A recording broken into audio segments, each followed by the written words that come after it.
to Movers and Shakers. ये क्या है भाई? लगता है आप लोगों ने खतों के साथ साथ गिफ्ट्स भेजने भी शुरू कर दिए हैं।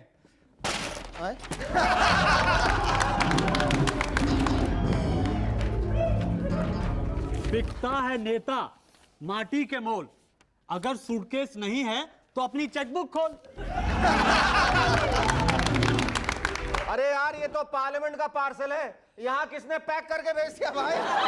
अरे भाई साहब भेजा नहीं है, मैं खुद पैक होकर आया हूँ। चलिए चलिए फिर दोबारा से पैक हो जाइए, हमें आपकी कोई जरूरत नहीं है। अरे भाई साहब आप जानते नहीं हैं, आजकल मुझे लेने पर एक कलर टीवी फ्री है। भाई साहब मेरे ऊपर 0% इंस्टॉलमेंट स्कीम भी है। नेते हमें कोई स्कीम नहीं चाहिए, आप कहीं और जाके अपने आप को सेल कीजिए। अरे भाई साहब प्लीज मुझे शेयर समझ के ही ले लीजिए। आपको मालूम नहीं है इस बार इलेक्शन के बाद मेरे शेयर में बूम आने वाला है, और अगर उसमें भी नुकसान नजर आता है तो फिर मुझे अपने ड्राइंग रूम में सजा लीजिए। सुबह शाम फ्री भाषण दूंगा, एकदम फ्री। अरे जाओ यार, दिमाग का भाजीपाला क्यों कर रहे हो? जाओ अपना काम करो, मुझे अपना काम करने दो। चलो जाओ। आप कहाँ भेज रहे हो मुझे? इसे कहते हैं कार्टन में कार्टून। ये ऐसे नहीं जाने वाला है, ऐसे नहीं जाने वाला है। अरे हाँ, तुम्हें पता है यहाँ chief election commissioner MS Gill साहब आ रहे हैं हमारे गेस्ट बनकर। एमएस गिल साहब? एमएस गिल साहब। मैं अपना भाषण तैयार करके आता हूँ। जा।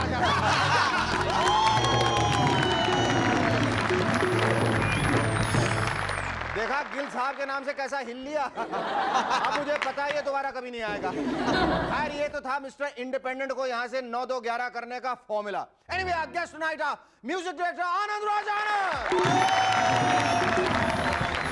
And travel columnist Meher Herois Moos. But before I give a large round of applause to Cherokee and the Rubber Band. Thank you.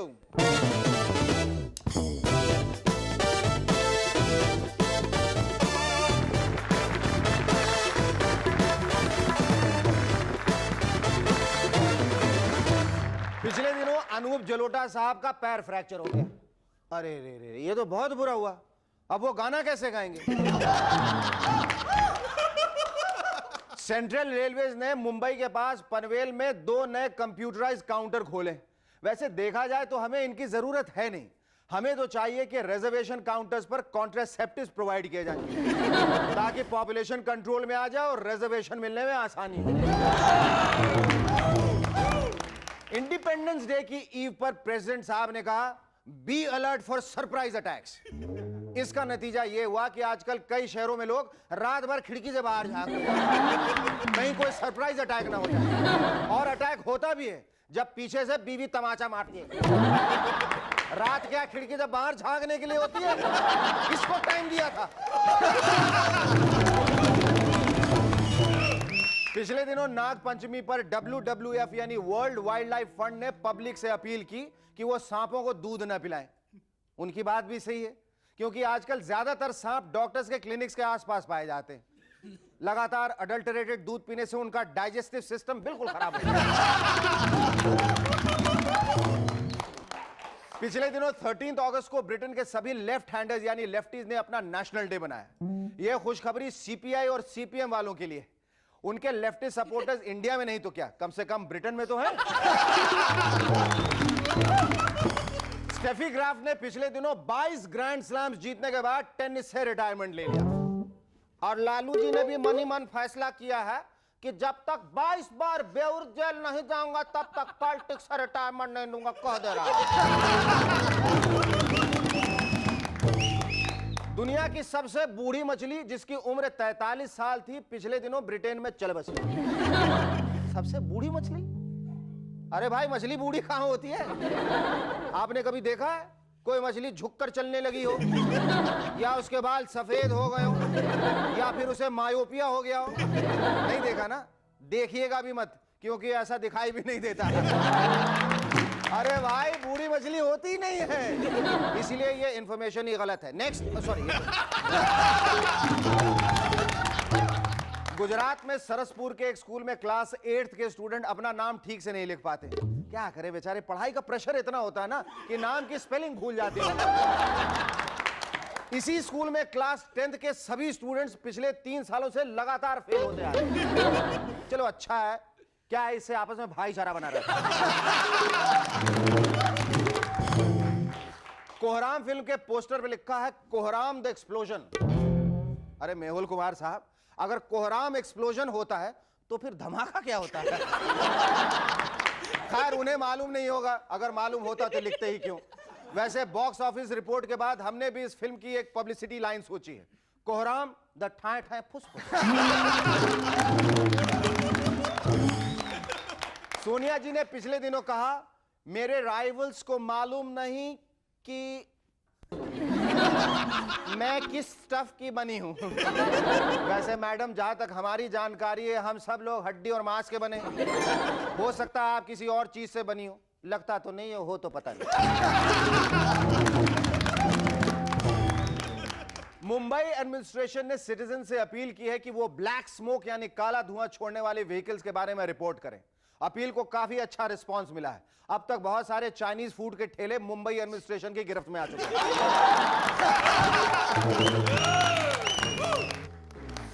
Munich, ये जर्मन कोई भी वर्ड बोलो गले में खराश हो जाती है। म्यूनिख में पिछले दिनों एक बियर फेस्टिवल के दौरान एक आदमी बहुत सारी बियर पीकर एक टेबल के ऊपर नाच रहा था।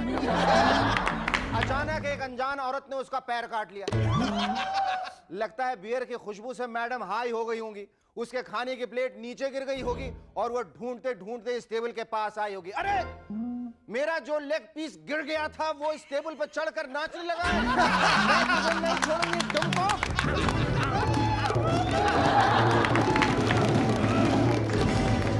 Our first guest on Movers and Shakers tonight is one of the most happening music directors of Hindi films, the man behind the immensely popular song It Happens Only in India. Ladies and gentlemen, please welcome Anand Raj Anand.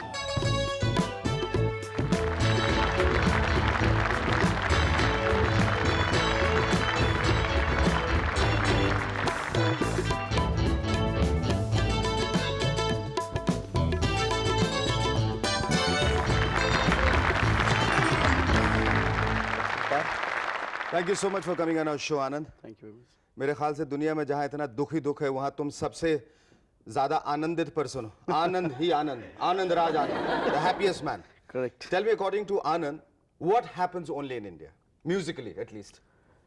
Musically ढोलक तबले जो है ना, हाँ। वो ज़्यादा India में होते हैं। जो एकॉस्टिक्स का एक लुत्फ होता है, उसका लुत्फ जो इंडिया में उठाया जाता है, यानी मैक्सिमम इंडिया में उसका लुत्फ उठाया जाता है, बाहर नहीं उठाया जाता। जब तुम्हें ये गाना मिला तो तुमने क्या सोच के गाया था? जब हीरो का कैरेक्टर देखा मैंने फिल्म का, एक बड़ा ही ज़मीन से जुड़ा हुआ शख्स है जिसने सिर्फ अच्छाई देखी है, भोलापन देखा है, गांव से शहर की तरफ आया और सिर्फ उसको इंग्लिश के चंद अल्फाज उसको ऐसे सिखा दिए जाते हैं, यस नो। तो बोला, इंटरव्यू पे जाता तो पूछते हैं, भाई tell something about India, what happens most in India. Civil engineer बनते बनते म्यूजिक डायरेक्टर कैसे बन गए? दरअसल सिविल इंजीनियरिंग, मेरे तीनों मामा बिल्डिंग कॉन्ट्रैक्टर, तो मुझे पढ़ाई के बाद थोड़े मार्क्स गलती से अच्छे आ गए, तो बोला यार तू इंजीनियरिंग करो। मैंने कहा ठीक है करते हैं, लेकिन जब कॉलेज में पहुंचे मैंने देखा किसी भी इंजीनियरिंग कॉलेज ने आज तक म्यूज़िक की ट्रॉफी नहीं ली है। तो मैंने कहा यार पंगा सही है, यहाँ म्यूज़िक की पूरी निकल सकती है अपनी भड़ास भी, और कॉलेज वाले ज़्यादा नहीं तो कम से कम इंजीनियरिंग कॉलेज में एक ट्रॉफी ला देंगे म्यूज़िक की, तो एक ट्रेंड तो शुरू होगा, इंजीनियरिंग कॉलेज वाले भी म्यूज़िक में आ सकते हैं।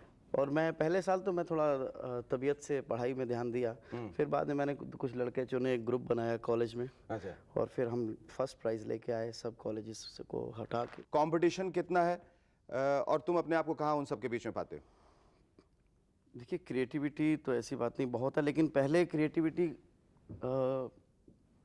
रूहदारी की तरफ ज़्यादा थी, रूह की बातें जो कि जिनमें जज्बात की तरफ ज़्यादा ध्यान दिया जाता था।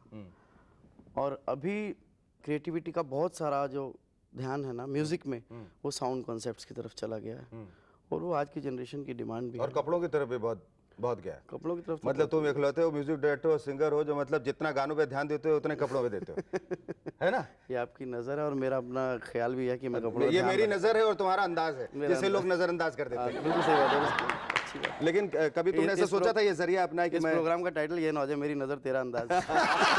फिर लोग नजरअंदाज वाकई कर देंगे। अच्छा आनंद, आपको शायरी का भी बहुत शौक है, तो इन दिनों आपने कुछ ऐसी शायरी लिखी है जिससे पूरा देश हिल जाए? कोई है ऐसी बात? मैंने अभी लिखी, 2-3 दिन पहले एक बात लिखी कि वो दिन गए, वो दिन गए, अब आ गए हम सामने। वो दिन गए, वो दिन गए, अब आ गए हम सामने, सीने में लेके हौसले दामन वतन का थामने। और इसमें एक अच्छी बात हो गई, मुझसे पता नहीं कैसे हो गई। मुझे ऐसा बाद में लगा कि ये मेरे बस का काम नहीं था, शायद कुछ एक जज्बाती, रोज हम ये न्यूज़ देखते हैं उसमें शहीदों को देखते हैं, उनके परिवारों को देखते हैं, तो बात ये आई जहन में कि मेरी भारत माता के सर का मुकुट कश्मीर है, मेरी भारत माता के सर का मुकुट कश्मीर है, दे नहीं सकते इसे ये हिंद की जागीर है। बहुत खूब, बहुत खूब। Thank you so much Anand, it was wonderful talking to you. Our second guest on Movers and Shakers tonight is a widely traveled lady whose pursuits have taken her to the length and breadth of the globe. As a matter of fact, she is the first Indian lady to have set foot on the Antarctica. She was also voted Woman of the Year 1992 by the American Biographical Institute. Ladies and gentlemen, please welcome Mary Royce Moose.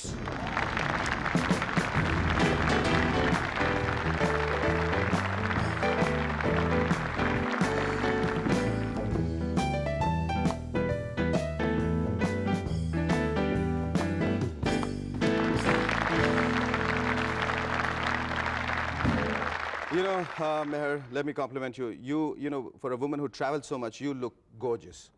क्योंकि हम तो अंधेरी से चर्चगेट जाते जाते पूरे काले हो जाते हैं। आप तो विश्व भ्रमण करते रहती हैं, फिर भी इतनी अच्छी दिखती हैं। Exclusively for you, I was told you were a very good-looking guy.